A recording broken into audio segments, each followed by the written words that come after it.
गई इंदिये सुकाये जोगे वेदे कसाय नाणेय संजम दंसन लेसा भविया सम्मत सन्नी आहारे गुणजीवा पज्जती पाना सन्नाय मग्गणा ओय उव ओगो वियकमसो विसंतु परुवणा भणिया झाणाविय पज्जाविय जाय कुलकोडी संजुआ सव्वे गहनादि जैन भणिया कमेण 24 ठाणाणी।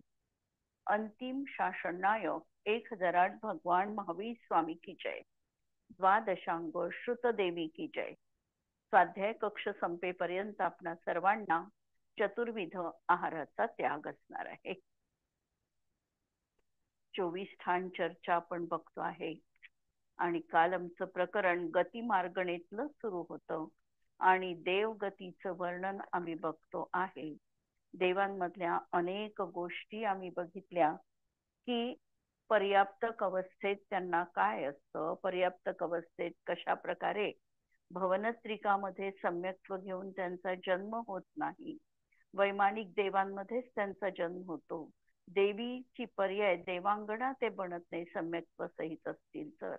अशा प्रकारच्या अनेक गोष्टी आम्ही काल बघितल्या आणि आता आम्ही पुढचं प्रकरण बघतो आहे।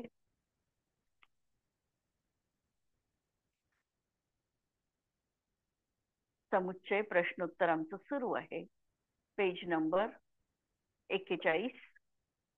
देवगती संबंधी आणि चारही गती संबंधी प्रकरण झाल्यानंतर त्यांनी चारही गतीच्या संदर्भामध्ये समुच्चय प्रश्नोत्तर दिलेले आहे। त्या प्रश्नांना आपण पाहू। असे कोणकोणते स्थान आहे की ज्याच्यामध्ये सगळे उत्तरभेद सर्व गतींमध्ये पाहायला मिळतात। आम्हाला 24 स्थान माहिती आहे आणि या 24 स्थानांमधले असे आम्हाला स्थान शोधून काढायचे की ज्याचे सगळे उत्तरभेद सर्व गतींमध्ये आम्हाला दिसतील।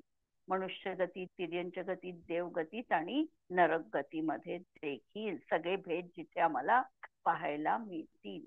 गती लावलं तर लागू शकत नाही, इंद्रिय लावले तर सगळे लागू शकत नाही, कारण इंद्रियांमध्ये षटकाईक जीव फक्त तिर्यंच गतीतच होतात, बाकीच्या गतीमध्ये सगळे संधी पंचेंद्रिय जीव असतात, म्हणून तिथे लागत नाही। नंतर काय म्हटलं तरी तिथे लागत नाही, कारण रसकाईक, स्थावरकाईक हे सगळ्या गतीमध्ये षटकाईक जीव लागत नाही। हाही भेद तिर्यंच गतीमध्ये फक्त लागू शकतो, बाकी 3 गतीमधले सगळे जीव रसकाईकच असतात, त्यामुळे हाही भेद लागत नाही। योगामध्ये म्हटलं तर योगामधले सगळेच्या सगळे उत्तर भेद हे देखील कुठेही लागू होत नाही। मनुष्य पर्यायीत लागू होतात, सगळे भेद लागू शकतात, पण तिथे वैक्रियक आणि वैक्रियक मिश्र लागू होत नाही, म्हणजे सगळेच्या सगळे भेद योगामध्ये देखील लागू होत नाही, म्हणून आम्हाला योगही लावता येत नाही। वेदामध्ये देखील आम्हाला सगळे वेद, 3ही वेद सगळ्या गतीमध्ये दिसत नाही। नरकामध्ये नपुंसक वेद आहे, देवांमध्ये 2 वेद आहे आणि कर्मभूमीज मनुष्य आणि तिर्यंचांना 3ही वेद आहे, त्यामुळे हे सगळे भेद तिथे व्यवस्थित लागू होत नाही। कषायांचे भेद पाहिले तर कषायांच्या मध्ये देखील कषायांच्या दृष्टिकोनातून काही येथे फरक पडणार आहे, म्हणून तिथे जसं नपुंसक वेद फक्त नरक गतीत आहे, तिथे 2 वेद नाही, देवांमध्ये नपुंसक वेद नाही, म्हणजे सगळेच्या सगळे उत्तर भेद सगळ्या गतींमध्ये लागू होत नाही। ज्ञानाच्या बाबतीतही लागू होत नाही, संयमाच्या बाबतीतही लागू होत नाही।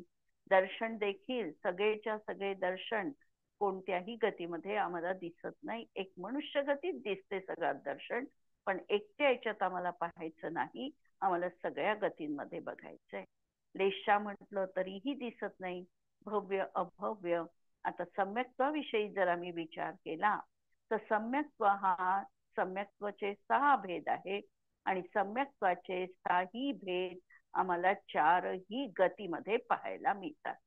जसं सगळ्या गतीमध्ये मिथ्यादृष्टी जीव आहेतच, सगळ्या गतींमध्ये सासाधन सम्यक दृष्टी राहू शकतात, मिश्र राहू शकतात, औपशमिक वाले, क्षायिक वाले आणि क्षायोपक्षमिक वाले पण राहू शकतात. म्हणजे सम्यक्त्वाचे उत्तर भेद 6 हे सगळ्या गतींमध्ये लागू होतात.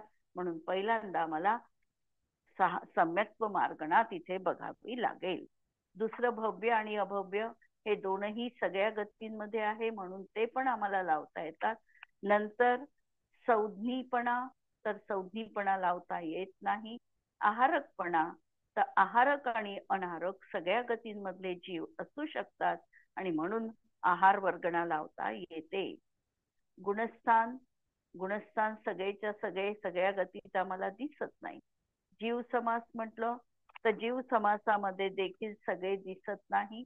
नंतर पर्याप्ती पाहिल्या तर पर्याप्ती 6 गतींमध्ये दिसतात. तिर्यंच गतीतही दिसतात आणि बाकीच्या 3 गतीत 6 पर्याप्ती आहे, म्हणून पर्याप्ती लागतात. तसंच प्राण लागतात. संज्ञा पण 4ही लागू शकते. नंतर उपयोग, ध्यान, आश्रवाचे सगळे प्रत्यय आणि बाकीचे जाती आणि कुल हे लागू शकत नाही. त्यामुळे आमचं उत्तर त्या ठिकाणी 6 याच्यामध्ये सगळे पर्याय उत्तर भेद लागू शकतात असं येणार आहे. जेव्हा आम्ही एवढा एकेकावर विचार करतो तेव्हा आम्हाला करेक्ट उत्तर मिळतं. उत्तर पाहून तर आम्ही सांगू शकतो, पण थोडं मनाला आपल्याला बुद्धीला चालना देण्यासाठी आम्ही त्या त्या गतीमधले ते जीव पाहून तशा अनुषंगाने उत्तर भेद तिथे लागतात की नाही या अनुषंगाने आम्ही हे पाहिलं. आता पुढचा प्रश्न सोपा आहे आणि त्याचं उत्तर तुमच्याकडून अपेक्षित आहे की अशी कोणती गती आहे की ज्याच्यामध्ये 2च वेद दिसतात. अशी कोणती 4 गतींमधली गती आहे की ज्या ठिकाणी 2 वेद दिसतात. देवगती, त्या ठिकाणी फक्त कोणते जीव दिसतात आम्हाला? स्त्री आणि पुरुष वेदी 2च वेदवाले दिसतात. आणखी कोण दिसत?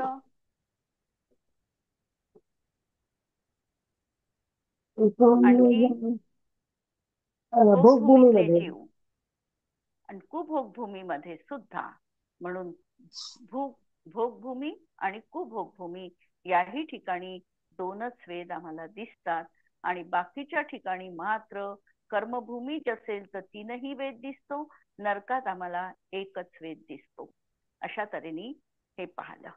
तिसरा प्रश्न आता, अशी कोणती गती आहे की जिथे सम्यक दर्शनाला घेऊन बद्धायुष्क मनुष्य जाऊ शकतो? आम्हाला अशा गतीचं नाव सांगायचंय की ज्या ठिकाणी बद्धायुष्क मनुष्य आहे तो त्या गतीमध्ये जाऊ शकतो.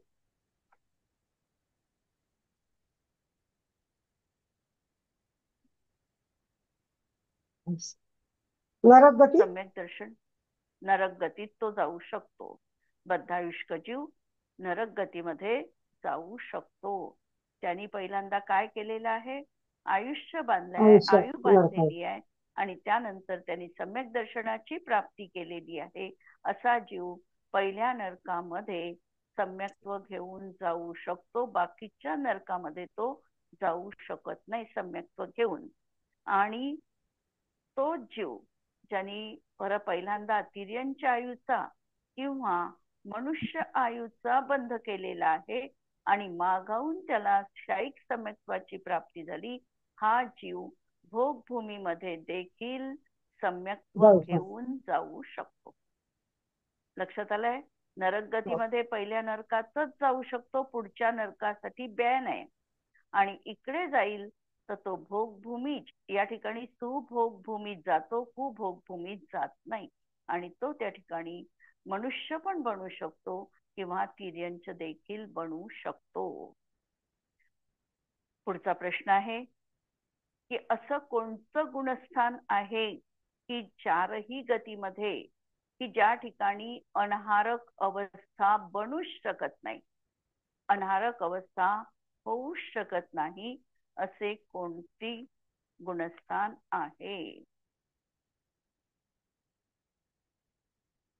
की ज्या ठिकाणी अनाहारक अवस्था होऊ शकत नाही? आम्हाला अनाहारक अवस्था पाहायची आहे. याचा अर्थ आम्ही समजायचं आहे की हा जीव त्या गुणस्थानात त्याचं मरण होणार नाही. तिसरं कारण त्या ठिकाणी आता त्याचं मरण होणार नाही. म्हणून तिसरं गुणस्थान त्या ठिकाणी अनारक अवस्थेत आम्हाला दिसणार नाही, म्हणजे अनारक अवस्था तिथे राहणार नाही. आता भोगभूमी आणि कुभोगभूमी जीवांच्या आश्रवांच्या प्रत्ययांमध्ये अंतर आहे का? सुभोगभूमी आणि कुभोगभूमी यामध्ये जे जीव आहे त्यांच्या आश्रवांच्या प्रत्ययांमध्ये अंतर असणार आहे का? या ठिकाणी परत आम्हाला 4 पर्यंतची गुणस्थानं बघावी लागतील. आणि या गुणस्थानात आम्ही बघितलं तर भोगभूमी मधला जो जीव मिथ्यात्व गुणस्थानात आहे त्याच वेळेला इकडे कुभोगभूमीमध्ये देखील मिथ्यात्व आहे. तर यांच्या आश्रवांच्या प्रत्ययात अंतर असेल का? पहिल्यांदा तर हा विचार करा. एक जीव सुभोगभूमीत जन्म घेतो आहे आणि एक कुभोगभूमीत जन्म घेतो आहे. दोघही मिथ्या दृष्टी आहे. यांच्या आश्रवांच्या प्रत्ययात काही आम्हाला अंतर दिसेल का? इथे अंतर आम्हाला दिसणार नाही. याचं कारण सुभोगभूमी असेल किंवा कुभोगभूमी असेल आणि मिथ्यात्व अवस्था असेल तर त्यांना त्या ठिकाणी 2 वेद राहतात. एक नपुंसक वेद असतच नाही, मिथ्यात्व 5ही प्रकारचं राहील, 12 प्रकारची अविरती पूर्ण राहील. कषायांमध्ये 24 कषाय राहतीलच, दोन्ही ठिकाणी समान, म्हणून तिथेही फरक नाही.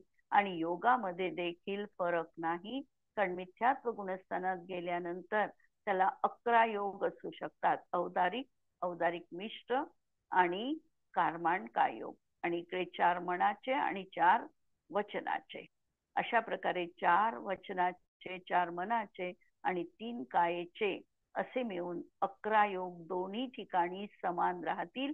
पहिल्या गुणस्थानात अंतर असणार नाही आश्रवांच्या प्रत्ययामध्ये. गोष्ट लक्षात येते आहे? फक्त आम्हाला योगाविषयी थोडा विचार करावा लागणार आहे, कारण बऱ्याच जणांना योग म्हटलं की लक्षात येत नाही योग किती आहे. म्हणून या अनुषंगाने योग 15 आहे. आणि 15 योग असताना जे आता भोगभूमीमध्ये जन्म घेणार आहे त्यांना भोगभूमीचा उदय जो सुरू झाला, म्हणजे आयुचा उदय जो सुरू झालेला आहे तो विग्रहगतीचाच उदय सुरू झालेला आहे नवीन आयुचा. म्हणून त्या ठिकाणी पहिल्यांदा कारमांड काय योग राहील. नंतर त्यांनी जशी शरीर पर्याप्तीला सुरुवात केली त्यानंतर त्याला मिश्र काय योग राहील. पर्याप्तिक पूर्ण झाल्यानंतर औदारिक काय योग राहील. म्हणून 3 काय योगाचे भेद तिथे आहे. आणि तो संज्ञी असल्यामुळे 4 मनाचे पण राहतील आणि 4 वचनाचे पण राहतील. असे 11 योग दोहों नाही, म्हणजे मिथ्यात्व अवस्थात सुभोगभूमी आणि कुभोगभूमी मध्ये राहील. आता सासादनचा विचार आम्ही केला तर सासादन मध्ये देखील सेम आहे, फक्त मिथ्यात्वाचे पर्याय तिथे, मिथ्यात्वाचे भेद तिथे राहणार नाही, दोघांनाही राहणार नाही. म्हणून सासादन गुणस्थानामध्ये देखील फरक पडणार नाही, सेम प्रत्यय तिथे राहतील.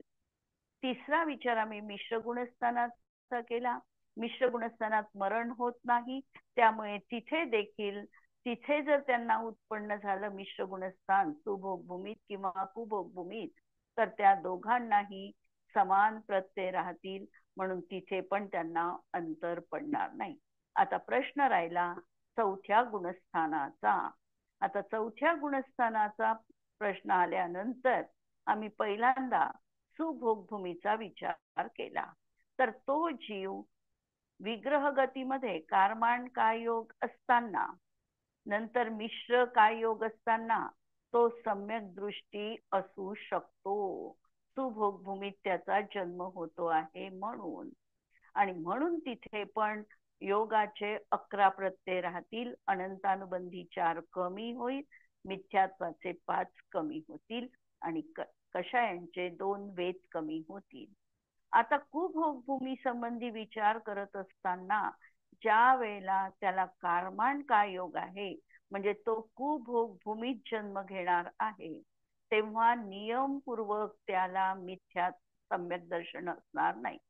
तो मिथ्यात्वात राहील, सासादन मध्ये राहू शकेल, परंतु तो जीव हा सम्यक दृष्टी नसणार आहे.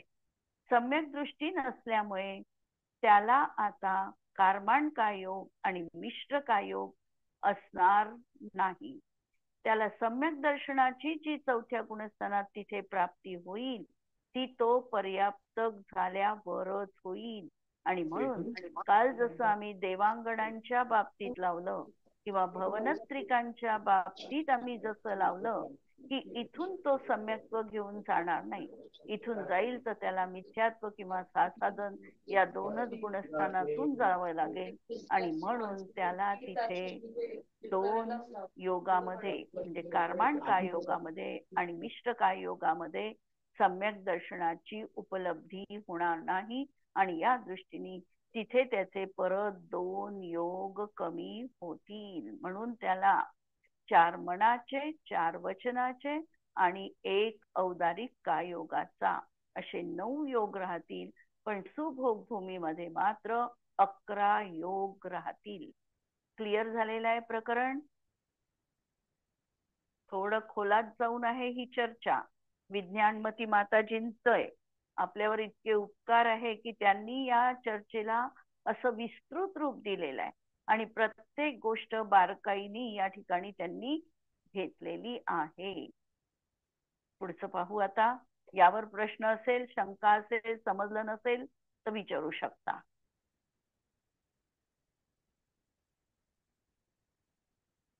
ठीक आहे, समजलंय असं गृहीत धरते. प्रश्न 6वां कि मिथ्या दृष्टि के देवों के जितने आश्रव के प्रत्यय होते हैं उतने ही आश्रव के प्रत्यय क्या मनुष्य और तिर्यंचों के हो सकते हैं? मिथ्या दृष्टी देवांना जितके आश्रवाचे प्रत्यय असतील तेवढेच आश्रवाचे प्रत्यय मनुष्य आणि तिर्यंच गतीत मध्ये संभवू शकतील का? प्रश्न आलाय लक्षात की देवांना, मिथ्या दृष्टी देवांना आश्रवाचे प्रत्यय किती राहतील? पहिल्यांदा तो विचार करा. आणि तेवढेच प्रत्यय मनुष्य आणि तिर्यंच गतीतील जीवांना असू शकतात का? कोणत्या मनुष्याला असू शकतील, कोणत्या मनुष्याला असणार नाही या संबंधी मनुष्यांमध्ये भेद करून आम्ही या प्रकरणाला बघू शकतो. जर आम्ही मिथ्या दृष्टी देवांना आश्रवाचे प्रत्यय लावले तर त्यांना 5 मिथ्यात्व आहे, 12 अविरती आहे. कषायांमध्ये मात्र 1 कषाय कमी आहे, नपुंसक वेद कमी आहे. म्हणून आम्हाला तिथे प्रत्यय लावावे लागतील 24 कषाय. नंतर योगामध्ये प्रत्यय लावताना योग किती प्रकारचा, त्यांना योगाचे प्रत्यय किती राहतील? मिथ्या दृष्टी देवांना योगाचे कोणकोणते प्रत्यय राहतील? उत्तर अपेक्षित आहे. त्यांना योगाचे किती प्रत्यय राहतील? मिथ्या दृष्टी 11 प्रत्यय राहतील. 4 मनाचे, 4 वचनाचे आणि काय आणखी वैक्रियक काय योग राहील? वैक्रियक काय योग, वैक्रियक मिश्र आणि कार्माण असे 3. आता आम्हाला या 3 मध्ये बदल करता येऊ शकतो, वैक्रियक मिश्र आणि कार्माण. परंतु एवढेच प्रत्यय, सेम प्रत्यय आम्हाला मनुष्यांमध्ये आणि तिर्यंचांमध्ये दिसतात का? आणि दिसतील तर ते कोणत्या मनुष्यांमध्ये आणि तिर्यंचांमध्ये पाहायला मिळतील? कर्मभूमी असेल तर त्यांना आम्ही कषाय कमी करू शकत नाही, कारण कर्मभूमी असेल तर त्यांना 25 कषाय राहतील, कारण ते 3ही वेदवाले असतात. योगामध्ये देखील तिथे वैक्रियक मिश्र आहे, इकडे औदारिक मिश्र होईल. फरक एवढा पडेल. मग असे कोणते जीव आहे की ज्यांना 2च वेद आहे, मनुष्य आणि तिर्यंच? तर ते भोगभूमी मधले आहे. म्हणून भोगभूमीज मनुष्य आणि तिर्यंचांना मिथ्या दृष्टी देवान एवढेच आश्रवाचे प्रत्यय असतात. अर्थात देवांना 52 प्रत्यय आहे आश्रवाचे आणि भोगभूमी जीवांना देखील 52 प्रत्यय त्यांना असतात. कोणते 5 कमी आहे? मिथ्या दृष्टी देवांना आश्रवाचे कोणते 5 प्रत्यय कमी आहे? एक आहारक वेद द्विक आणि आहारक, अवधारिक द्विक. हा, आणि आहारक द्विक, औदारिक औदारिक द्विक वैक्रिय, औदारिक द्विक आणि नपुंसक वेद. आणि आणि एक नपुंसक वेद. हा, नपुंसक वेद हे कमी आहे, बरोबर. 5 प्रत्यय हे त्यांना कमी आहे. आणि भोगभूमी जीवांना हेच आहे, पण फक्त वैक्रियच्या जागी औदारिक वैक्रियच्या जे आहारक औदारिक राहील. औदारिक टाकायचं. हा. आता मिथ्या दृष्टि नारकी बराबर आश्रव के प्रत्यय किनके पाए जाते है. आता मिथ्या दृष्टि नारकी आहे, त्यांना किती प्रत्यय कमी असणार, त्यांना किती प्रत्यय असणार आहे? इथे 52 आहे, तिथे 51 राहतील. एक वेद कमी करायचा आणखी, त्यांना 51 प्रत्यय राहतील. मग आता 51च प्रत्यय असणारे कोणते जीव आम्हाला दिसतात, कोणत्या गतीतले दिसतील?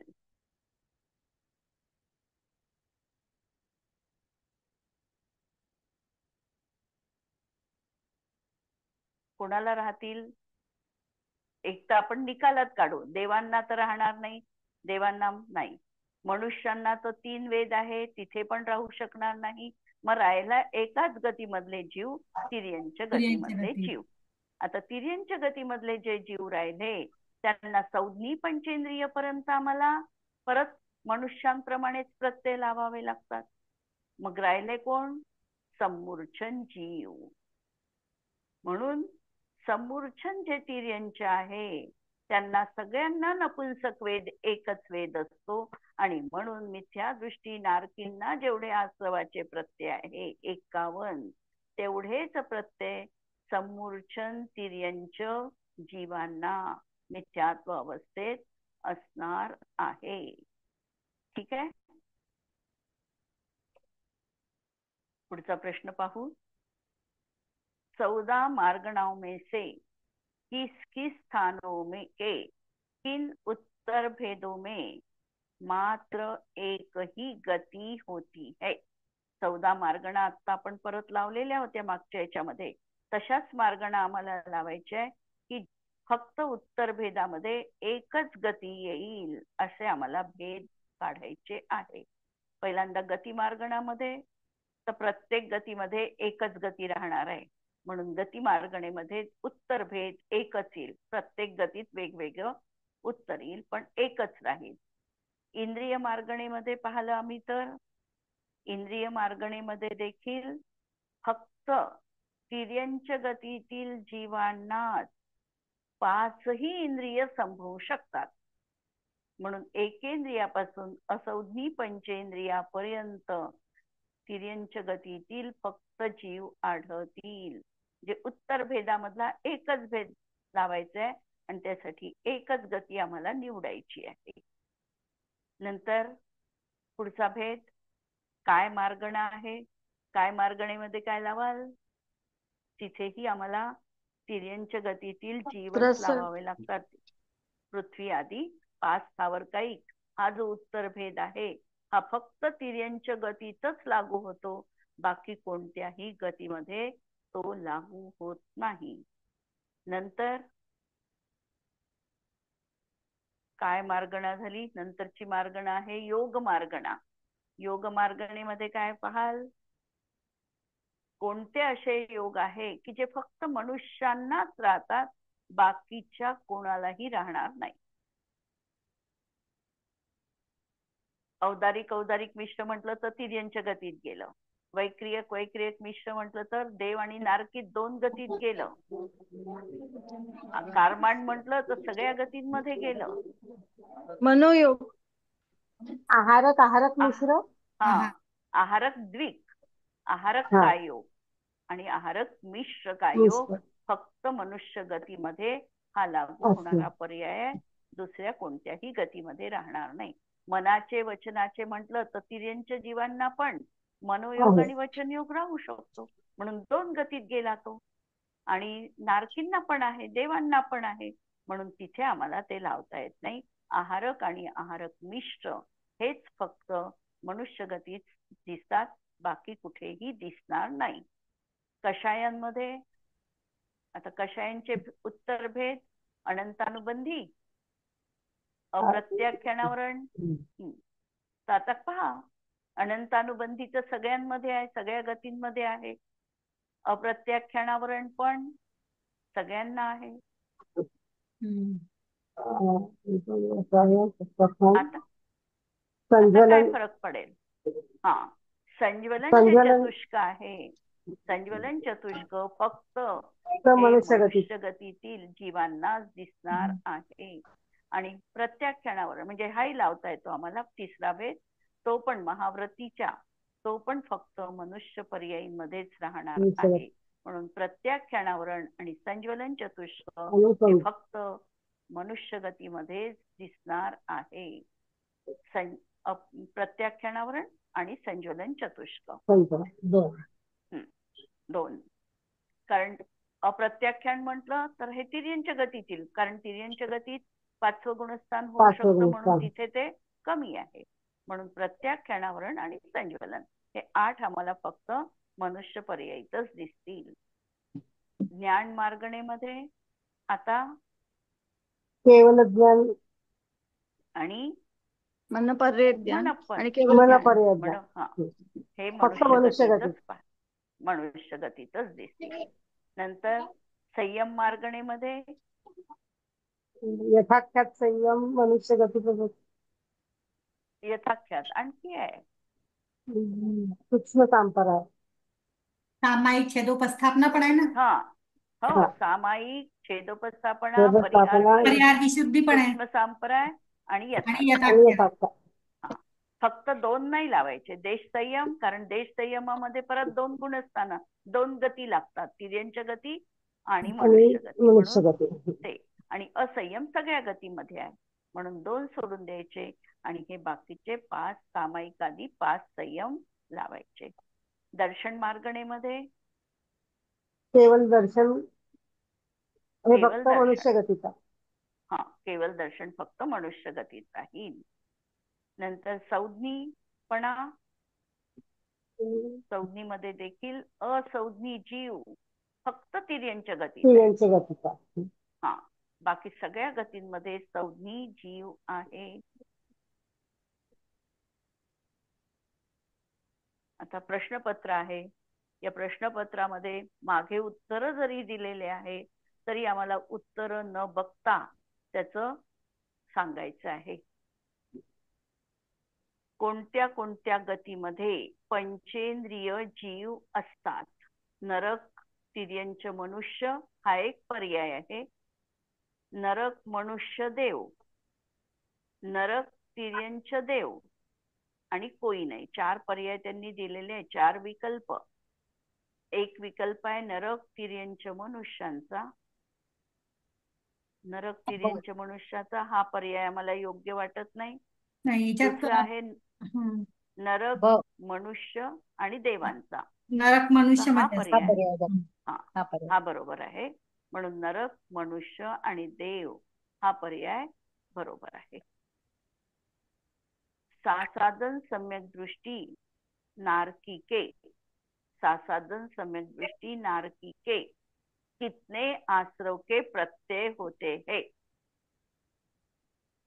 सासाधन सम्यक दृष्टी आणि नारकी आहे. या नारकीला नरक गतीमध्ये किती आश्रवाचे प्रत्यय होतील? या ठिकाणी या प्रश्नामध्ये देखील एक वैशिष्ट्य दडलेलं आहे, ते असं की सासाधन मध्ये ज्या मनुष्य किंवा कोणत्याही जीवाचा मृत्यू झाला, मनुष्य किंवा तिर्यंचांचा, तर तो सासाधन सम्यक्त्व घेऊन नरकामध्ये जाऊ शकत नाही. म्हणून सासाधन सम्यक्त्व नरकामध्ये ज्या जीवाला प्राप्त होईल त्याला काय फरक पडेल, कशात फरक पडेल आणि कोणता फरक पडेल? पहिल्यांदा तर सासाधन सम्यक्त्व आहे याचा अर्थ मिथ्यात्वाचे 5 प्रत्यय त्याला नाही, हे तर नक्की आहे. 5 प्रत्यय नाही. अविरती 12 पण त्यांना आहे. सासाधन आहे, संज्ञी पंचेंद्रिय असल्यामुळे 12 ही अविरती त्यांना आहे. नंतर आता कषायांमध्ये काय झालेलं आहे? दुसरं गुणस्थान आहे अनंतानुबंधी आहे. वेदामध्ये एक वेद कमी आहे, 2 वेद कमी दोन आहे, दोन नपुंसक गोष्टी. वेदवाले असल्यामुळे 2 वेद आहे, म्हणजे 23 कषाय आहे. नंतर योगामध्ये काय फरक पडेल? आता योग किती राहील त्यांना? वैक्रिय सगळं आणि कर्मण कार्य हं आणि कर्मण कर्मण राहील.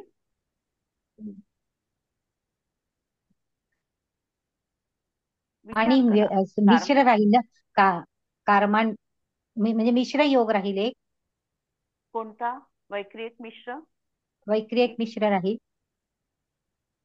हा, आता यामध्ये हाच प्रश्न आहे की सासाधन गुणस्थानात तो मेला तर नरकात जात नाही. नरकात जाणारा जीव नसल्यामुळे तिथे त्याला सम्यक्त्व होईल, ते सासाधन सम्यक्त्व इथून घेऊन तो जाणार नाही. त्याच्यामुळे त्याला कारमाण काय योग राहणार नाही आणि मिश्र काय योग पण राहणार नाही. त्याला राहील 4 मनाचे, 4 वचनाचे आणि 1 वैक्रियक काय योग, फक्त 9. क्लिअर? म्हणजे 6 गेले, 5 गेले, म्हणजे आता 44 प्रत्यय त्याला राहील. किती आहे?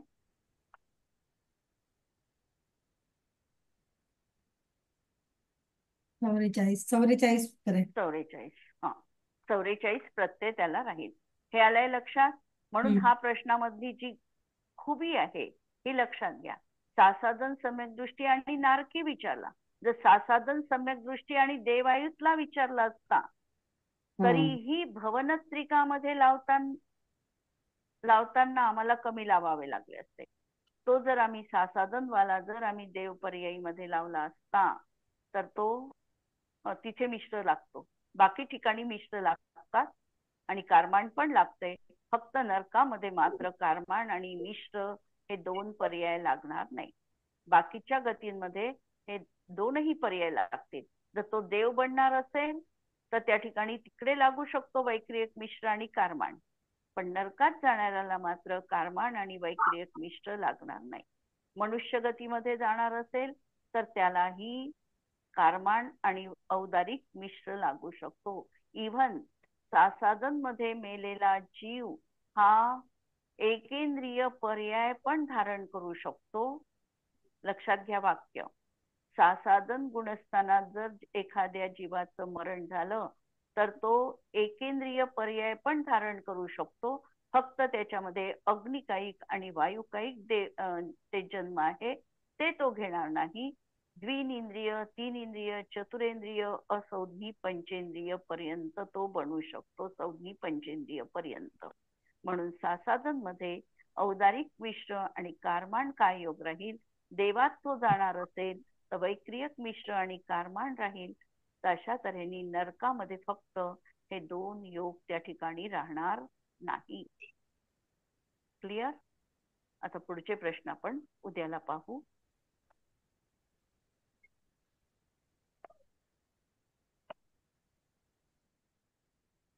स्तुती म्हणू.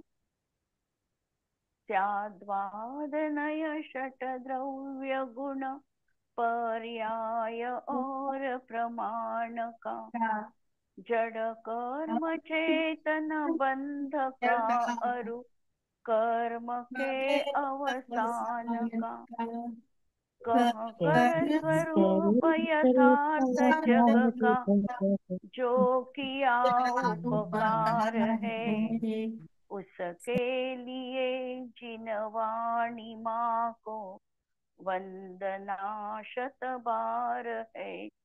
वंदना 100 बार है. नमो अरिहंताणम, नमो सिद्धाणम, नमो आयर्याणम, नमो उवज्झायाणम, नमो लोये सवसावणम. सर्वांना जय जिनेंद्र.